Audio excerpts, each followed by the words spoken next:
नाज़रीन आदाब। न्यूज़ 18 उर्दू के ख़ास प्रोग्राम ख़ास मुलाकात में आज सरज़मीन लखनऊ पर आपको खुशामदीद कहते हैं, आपका इस्तकबाल करते हैं। आज हमारे साथ लखनऊ की बहुत मारूफ शख्सियत मोहतरमा सुनीता झिंगरन जी मौजूद हैं।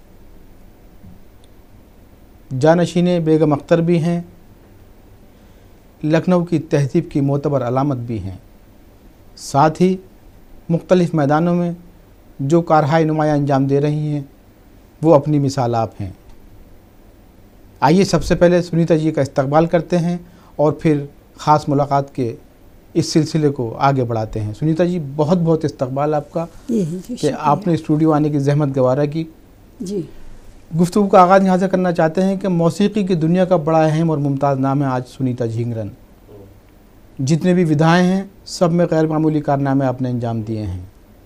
जी, जानना ये चाहते हैं कि ये जो सिलसिला शुरू हुआ मौसीकी का, जी, ये बिलाशुबा इसमें कहीं ना कहीं आपकी काबिशें, आपकी मेहनतें शामिल हैं, लेकिन विरासत का क्या दखल है, कितना अमल विरासत का है, जानना चाहते हैं सुनीता जी से। जी हाँ, हम अपने दर्शकों को ये ज़रूर बताना चाहेंगे कि मैंने 4 साल की उम्र से इब्तदाई तालीम मैंने शुरू की, लेकिन उसके पहले जो मेरी वालिदा हैं वो तानसेन जी बायजू बाबरा के गुरु स्वामी हरिदास जी की डायरेक्ट डिसेंडेंट हैं, वंशजा हैं। और उनकी गोद में हमारे कृष्ण कन्हैया बांसुरी बजैया बाएं दाहिनी जांग पे बैठ के 5 साल के बालक के रूप में आके, नन्हे बच्चे के रूप में आके उनका गाना यूँ सुना करते थे। तो हमारे बुज़ुर्गों के आंगन में देवता लोग अवतरित होते थे, तो हमारी रगों में ऋषि मुनियों का खून बह रहा है। और मेरा जो क्लासिकी मौसीकी की जो जितनी विधाएं हैं, चाहे वो ख्याल हो, ठुमरी हो, दादरा हो, गज़ल हो, नौहा मरसिया सलाम हो, दीनी तरबियत पर मैं आऊँ तो सूफियाना कलाम हो, तो ये सब हमारे खुदाबंद आलम ने अता की। मेरे बुज़ुर्गों का, मेरे गुरुओं का, मेरी माता पिता, छोटी बहन का, सबका आशीर्वाद है और विरासत में हमें संगीत मिला है। सुनीता जी, ये जो इर्तकाई सफ़र है, कामयाबियों कामरानियों का सफ़र है, जाहिर है कि आज सिर्फ लखनऊ नहीं बल्कि पूरे अवध, और अवध ही नहीं बल्कि पूरी रियासत, और रियासत ही क्यों बल्कि पूरे मुल्क में एक बड़ा मोतबर नाम है सुनीता झिंगरन। जहाँ जहाँ प्रोग्राम मुनाकिद किए जाते हैं बड़े इज़्ज़त और एहतराम से आपको याद किया जाता है। लेकिन बिलखुसूस जो मजहबी रुझानात के हवाले से आपको तौक़ीर मिल रही है, इज़्ज़त अफजाई की जा रही है, उसके बारे में आप क्या कहना चाहती हैं? जी हाँ, हम उसके बारे में यही कहना चाहते हैं कि एक तो मैं इस बात से बहुत खुश हूँ कि यहाँ की जो गंगा जमनी तहज़ीब है, जो ये मरकज़ है, इसमें हमें हर बात बुलाया जाता है। मुझे बड़ी खुशी होती है। हमारे इमाम हुसैन अलैहिस्सलाम ने, उनको कितनी हिंद से रग़बत थी, कितनी मोहब्बत थी, और यहाँ के हिंदुस्तान में हर फूल में, हर खुशबू में वफ़ा की खुशबू है। तो वो वफ़ा के चाहतदार थे। जब हमारे इमाम इतनी मोहब्बत करते थे तो सारी दुनिया, सारा मुल्क उनकी शहादत, उनकी कुर्बानी को करोड़ों लाखों सलाम करता है। तो ये जो सफ़र है, मुख्तलिफ़ जहतों का सफ़र है ये, और हर जहत में कहीं ना कहीं सुनीता झिंगरन ने अपने नक्श कदम छोड़ दिए हैं, अपने निशाने पा छोड़ दिए हैं। तो ये जो कामरानियों का सिलसिला है, इसका क्रेडिट किसे देना चाहती हैं आप?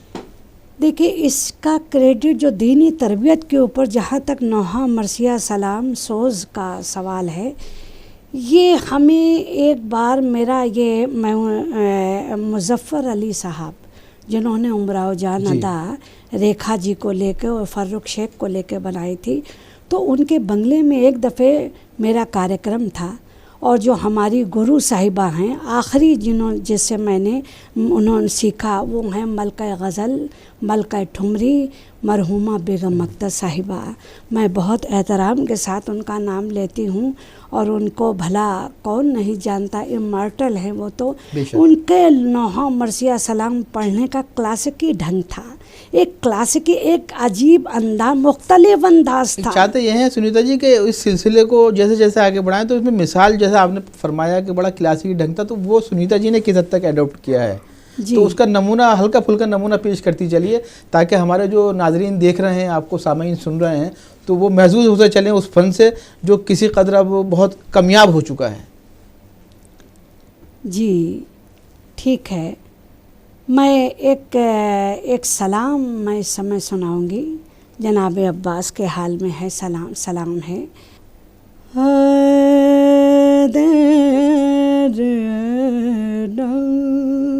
ख़ास अपनी गुरु साहिबा बेगम अख्तर के अंदाज में मैं पेश कर रही हूँ, दर्शक भी स्वागत सुने। है इरशाद अली, इस्तकबाल है आपका। सलामी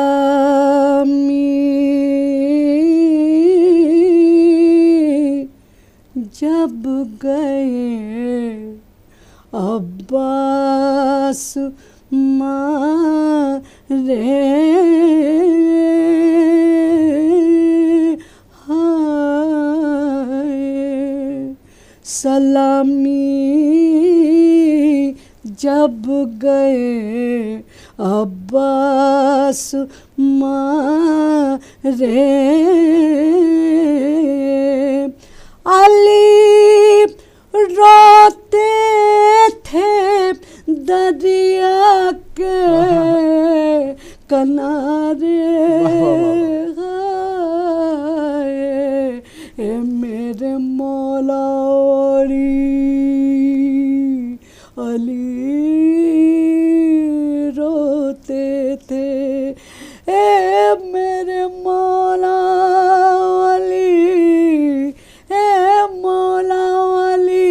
रोते थे दरिया के किनारे, हाय सलामी जब गए अब्बास मारे,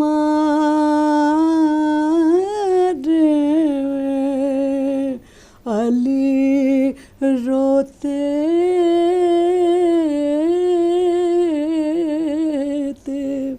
दरिया के किनारे, हाय किनारे, सलामी जब गए अब्बास मारे।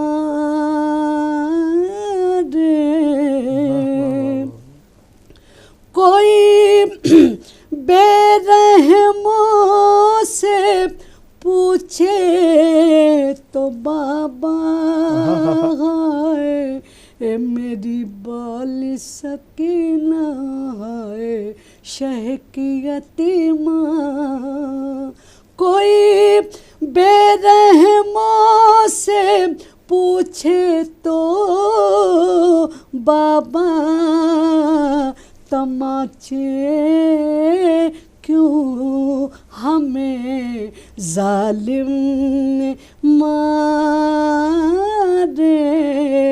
ए तमाचे क्यों हमें जालिम ने मारे, ए मेरे अम्मू,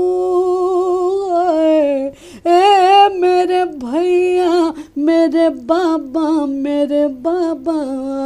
तमाचे क्यों हमें जालिम ने मारे, तमाचे क्यों हमें जालिम ने मारे, हाय सलामी जब गए अब्बास मारे, अली मेरे मौला अली रोते थे दरिया के किनारे, हाय दरिया के किनारे, मेरे मौला। बहुत शुक्रिया नाज़रीन किराम। अभी वक्त हुआ जाता है एक छोटे से ब्रेक का। ब्रेक के बाद सुनीता झिंगरन जी के साथ गुफ्तगू का सिलसिला जारी रहेगा। देखते रहिए सरज़मीन इल्म व अदब, यानी लखनऊ से हमारा ख़ास प्रोग्राम ख़ास मुलाकात।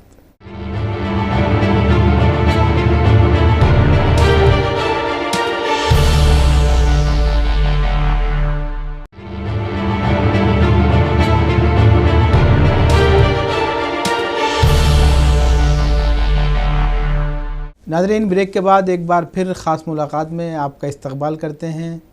जैसा कि आप जानते हैं कि बहुत मुमताज़ शख्सियत मोहतरमा सुनीता झिंगरन जी मौजूद हैं। आइए गुफ्तगू के सिलसिले को आगे बढ़ाते हैं। सुनीता जी, क्या खूबसूरत अंदाज में आपने इजहार अक़ीदत किया, और ज़ाहिर है कि ये जो अशकों का एक सिलसिला भी जारी हुआ आपकी आंखों से मैंने देखा, तो ये जो फ़न और अक़ीदत का जो इम्तिज़ाज है जी, इसमें विरासत का क्या दखल है? जी हाँ, इसमें एक बार का वाक़या है, हालांकि काश इसको सच समझा जाए।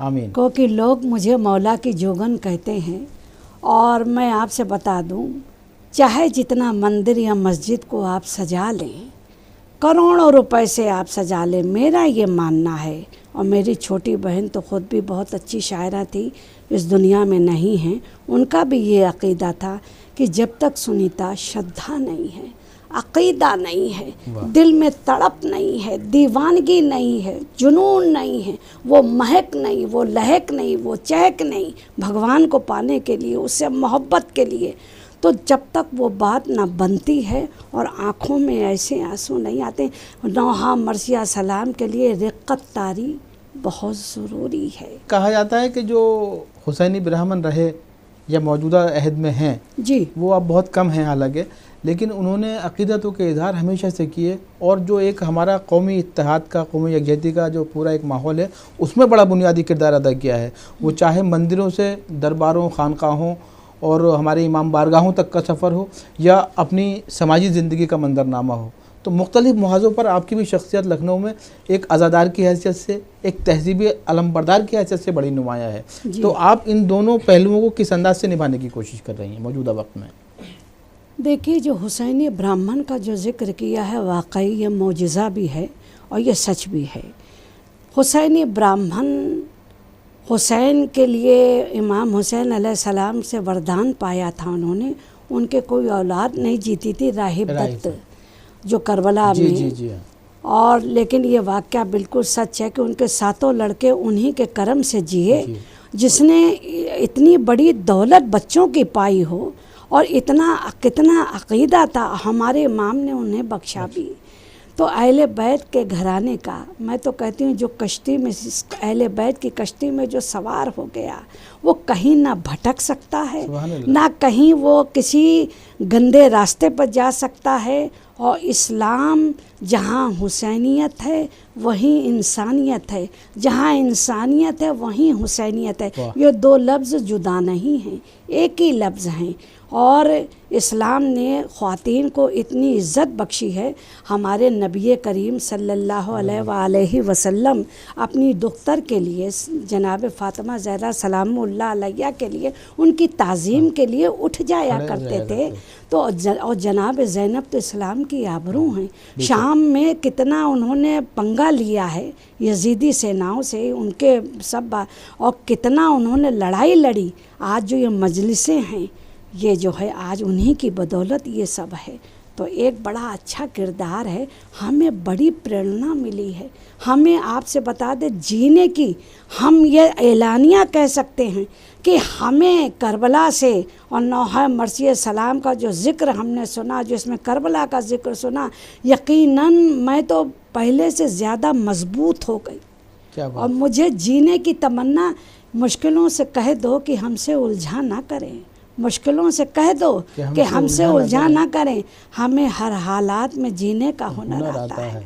सुनीता जी, जाहिर है कि ये जीने का हुनर जो है ये मुख्तलिफ़ सऊबतें झेलने के बाद आया है, मुख्तलिफ़ नौइयत के प्रोग्रामों में शरीक होने के बाद आया है। जी। लेकिन जो मौजूदा अहद है, जिसे लोग नफ़रत के अहद से ताबीर कर रहे हैं, मौजूदा अहद को दहशत गर्दी के अहद से ताबीर कर रहे हैं, इसमें आप जैसी शख्सियात बड़ा बुनियादी किरदार अदा कर सकती हैं। आप देख रहे हैं लखनऊ एक तहजीब का गहवारा है, लेकिन यहाँ भी माहौल कभी कभी ख़राब कर दिया जाता है। पूरी रियासत का माहौल ख़राब है। तो इस माहौल को साजगार करने के लिए आप जैसे लोग क्या कुछ कर सकते हैं अपने बुनियादी पैगामात के साथ? हम तो यही कर सकते हैं कि जितना हो सके शियाने हैदर करार हैं, अहले सुन्नत हैं, हिंदू हैं, सिख हैं, ईसाई हैं, सब मिलके जो नारा है गंगा जमनी तहज़ीब का, कौमी एकता पर खूब से खूब प्रोग्राम किए जाएं, और उनके जो उन्होंने जो बताए हुए रास्ते पर चलना, यही उसवे हुसैनी है, सबको शामिल किया जाए। और मैं तो कहती हूँ कि जो लोग, मैंने अभी जो कहा कि जो लोग रास्ता भटक जाते हैं वो गलत रास्ता अपना लेते हैं। इस्लाम में कहीं आतंकवाद का नाम नहीं, कहीं कुछ नहीं। और ये एक सच्चा, एक अल्लाह की तरफ से एक ये मौजिज़ा है जिसने सबको एक साथ बांध के रखा है। ये कितनी बड़ी बात है।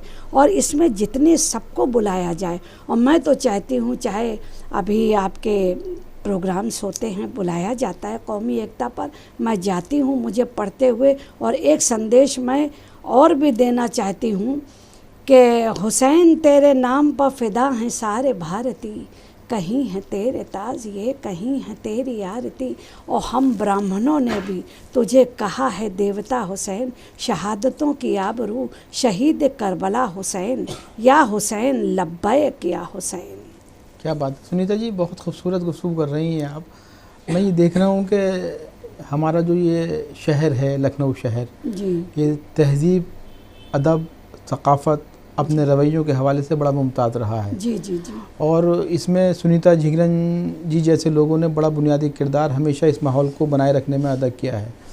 लेकिन वही लखनऊ जिसकी कभी मिसालें दी जाती थी, आज अपनी शनाख्त, अपनी पहचान खोता जा रहा है। जी, जी। जाहिर है कि इसी लखनऊ की आबादी एक ज़माने में जब नवाबीन अवध ने इसको मुंतखब किया और यहाँ पर मोहल्ले आबाद किए, तो मालूम हुआ कि इस अंदाज से मोहल्ले आबाद किए गए कि हिंदू मुसलमान एक साथ रह सकें। इस अंदाज से इमाम बारगाहों की तामीर की गई।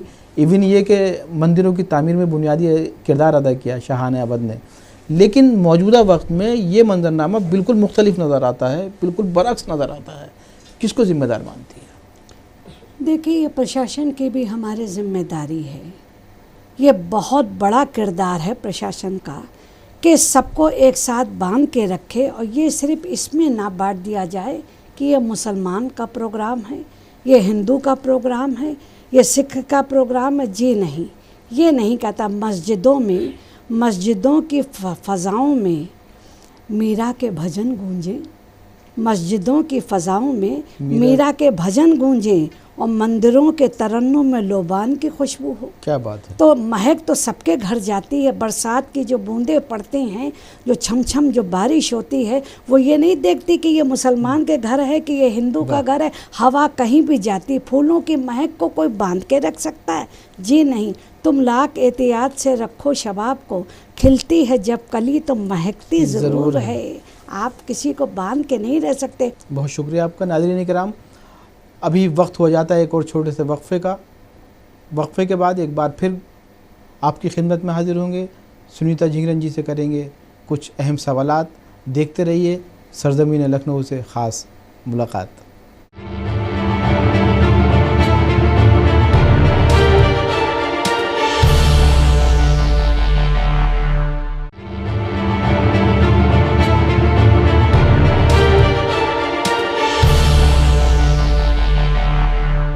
नाज़रीन, वक्फ़े के बाद एक बार फिर आपका ख़ास मुलाकात में इस्तकबाल करते हैं। सुनीता झिंगरन जी तशरीफ़ रखती हैं। आइए किए जाते हैं कुछ और सवालात। सुनीता जी, बड़ी खिदमात आपकी हैं मुख्तलिफ़ मैदानों में, और बिलखुसूस मौसीक़ी के मैदान में तो ज़ाहिर है कि आपने अपने नक्शे पर छोड़ ही दिए हैं। लेकिन कहीं ना कहीं इस बात का एहसास होता है कि आपके साथ भी वही हुआ है जो अक्सर अजीम फ़नकारों के साथ हो जाता है। कहीं हक़ तलफ़ी का कांटा चुभ जाता है। कभी ऐसा लगता है कि ये अवार्ड जो सुनीता जी को मिल जाना चाहिए था, क्यों नहीं मिल रहा है। बड़े बड़े इनामात का ऐलान किया जाता है हुकूमत की सतह पर, बड़े बड़े इदारों की जानिब से, लेकिन हम ये देखते हैं कि तमाम तर इज़्ज़त व इकराम के बावजूद भी इनामात का सिलसिला अब तक नहीं पहुँच पा रहा है। क्या कहना चाहेंगे आप? देखिए, हमारा ये संगीत का ठुमरी, दर्दरा, गज़ल, सूफियाना कलाम, ख़याल, जो क्लासिकी मौसीक़ी है, चारों विधाओं मैंने इमॉर्टल लोगों से, ग्रेट घरानेदार गुरुओं से मैंने सीखा है। तानरस खां के घराने के उस्ताद नसीर अहमद खां साहब, किराने घराने के सारंगी नवाज़ उस्ताद बशीर खां साहब, अफजल हुसैन नगीना, बरानस घराने के पंडित हरिशंकर मिश्र जी, और हमारी बेगम अख्तर साहिबा। तो हमारी अपनी मेहनत में कोई कमी नहीं। मेरे पिता का इसमें बलिदान है, माता का बलिदान है, छोटी बहन का बलिदान है। वो लोग तो कहते नहीं कि एक कलाकार घर में तब एक शख्सियत पैदा होती है जब कितने लोग बलिदान होते हैं, क्या बात, कितने लोग तबाह होते हैं, तब एक दाना खिल गुलजार होता है। तो मेरे इसके पीछे एक पूरा एक कहानी है, एक इतिहास है। लेकिन प्रशासन की ये जिम्मेदारी है, प्रशासन इस तरफ जिस प्रजा में, जिस राज्य में संगीत और साहित्य और कला की अवहेलना होती है, इग्नोर किया जाता है, रिसोर्सेज के आधार पर आप अवार्ड दे रहे हैं, सीनियर बैठे हैं जूनियर को मिल गया, ये गलत है, ये गलत है, ये आपकी जिम्मेदारी है। मुझे ये भी बुरा लगता है, कई लोगों ने कहा साहब आप बेगम अख्तर अवार्ड जो मुझे मिला, जो अभी जो मुझे 5 लाख का बेगम अख्तर अवार्ड मिला, उसके लिए हमसे लोगों ने कहा आप आवेदन कीजिए। तो हमने कहा ना हम आवेदन करेंगे ना निवेदन करेंगे, हम कलाकार हैं, कलाकार का अभिनंदन होना चाहिए। आवेदन और निवेदन नौकरी जिनको पानी हो वो करें। ये प्रशासन के जो कल्चरल सेक्रेटरी होते हैं, जो कल्चरल मिनिस्टर होते हैं, इन्हें अपने प्रदेश के कलाकारों का समर्पण नहीं मालूम कि कितने डेडिकेट हैं वो लोग। हमें इतनी कहाँ फुर्सत, कलाकार का काम है सृजन करना। हम बेल बूटे टेक्निकलिटी को संवारते हैं, तराशते हैं, मुज़य्यन करते हैं, सजाते हैं। हमारा काम सोनारी का है। हम अपनी टेक्निक को, अपनी जो टेक्निक लगती संगीत में, उसको हम तराशने में दिन भर 8-8, 10-10 घंटे रियाज करें, फिर हम अफसरों की जाके खुशामद करें, साहब आप हमको दीजिए अवार्ड, हम क्यों कहें। हमने सुना था कि कोई बड़ा अवार्ड सुनीता जी तक पहुंचने वाला है, पद्मश्री भी मिलने वाला है उन्हें, लेकिन होता क्या है कि खबरें तो पहले पहुंच जाती हैं और अवार्ड पहुंचते ही नहीं हैं आप जैसे शख्सियत तक। तो क्या कुछ मतलब कहीं आपको ये एहसास होता है कि आपकी तरफ से कुछ थोड़ी बहुत अप्रोच की जानी चाहिए थी, या जो जिम्मेदार लोग हैं उनकी निगाहें इंतखाब आप तक क्यों नहीं पहुंच पा रही है, क्या महसूस करती हैं आप? देखिए, बहुत से पत्रकारों ने मुझसे सवाल किया था, तो हमने कहा कि भैया ना हमारे पास कोई बत्ती नहीं है, नीली बत्ती, ना पीली बत्ती, ना लाल बत्ती। हमारे पास बत्ती उस खुदाबंदे आलम की क्या है, बात है, उस भगवान की बत्ती है जिसने मुझे समंदर में से निकाला है और मुझे नगीनों से काढ़ा है और सजाया है, मुज़य्यन किया है। तो मैं वो सुनीता झिंगरन हूँ, स्वामी हरिदास जी की डायरेक्ट डिसेंडेंट हूँ मैं, जिसके गोद में बाके बिहारी कृष्ण कन्हैया बांसुरी बजैया बैठ के गायन सुनते थे। मैंने डिवाइन म्यूज़िक की साधना की है, ये लटके झटके मेरे पास नहीं है। नाज़रीन, वक्त के दामन में गुंजाइश बहुत कम है। सुनीता जी ज़ाहिर है कि बहुत बड़ी फ़नकार हैं। बात चाहे हम सलाम की करें, मनक़बत की, नोहे की, मरसिए की, ठुमरी की, दादरे की, दोहे की, सोरठे की, बहुत सारी विधाएं हैं, बहुत सी असनाफ़ हैं जिसमें आपने गैर मामूली काम किया है। लेकिन आइए चलते चलते उनसे दरख्वास्त कर लें कि वो अपनी पसंदीदा गज़ल, वही गज़ल जो विरासत के तौर पर बेगम अख्तर से सुनीता झिंगरन तक पहुंची है, उसके चंद शेर हमारे नाज़रीन के लिए पेश कर दें। तो अपने मेज़बान तारिक कमर और अपने मेहमान सुनीता झिंगरन जी को इस गज़ल के साथ इजाज़त दीजिए। आइंदा किसी और मौके पर ख़ास मुलाकात में फिर आपसे मुलाकात करेंगे। वो जो हम तुम्हें करार था, तुम्हें याद हो कि ना याद हो,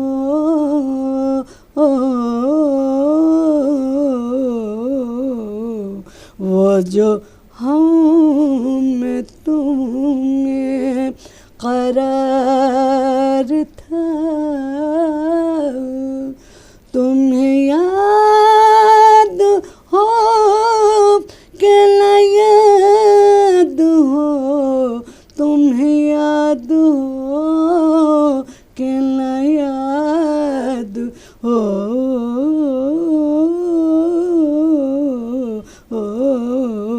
वो या वही यानी वादा, वही यानी वादा निबाह का, तुम्हें याद हो कि ना याद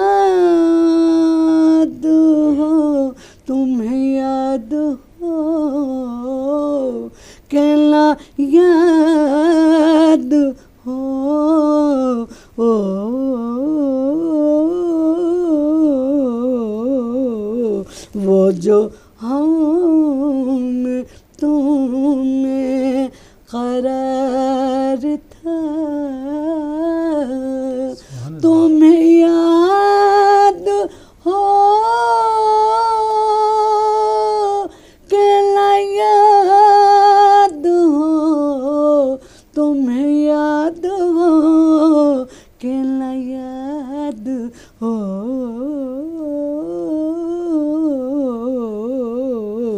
वो जो हम तुम्हें करार था।